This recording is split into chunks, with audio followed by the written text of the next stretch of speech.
রাজনৈতিক তত্ত্বের অর্থ। গোষ্ঠী জীবনের শুরু থেকেই মানুষ গোষ্ঠীগত সংগঠন ও সমস্যাকে বুঝতে চেষ্টা করেছে।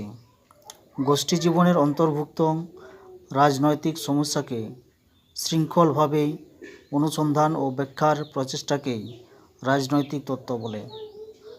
রাষ্ট্রবিজ্ঞানী কোকারের মতে রাজনৈতিক তত্ত্ব হল রাজনীতির মৌলিক ধারণা ও প্রধান দিকগুলি অধ্যয়নের প্রচেষ্টা।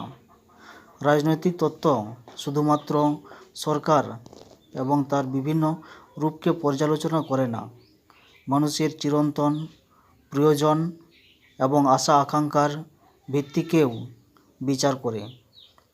এজন্য রাজনৈতিক তত্ত্বের মধ্যে রাজনৈতিক মতাদর্শের আলোচনা অন্তর্ভুক্ত।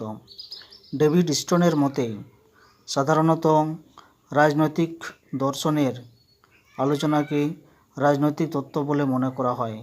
প্রকৃতপক্ষে কোনো বিষয় সম্পর্কে ধারণার সামান্যকরণ বা জেনারেলাইজেশনকে তত্ত্ব বলা যায়। সুতরাং রাজনৈতিক তত্ত্ব হল রাজনৈতিক প্রতিষ্ঠান, মতাদর্শ এবং সংস্কৃতির সঙ্গে যুক্ত মৌলিক ধারণার সমষ্টি। এছাড়া বর্তমানের পরিবর্তে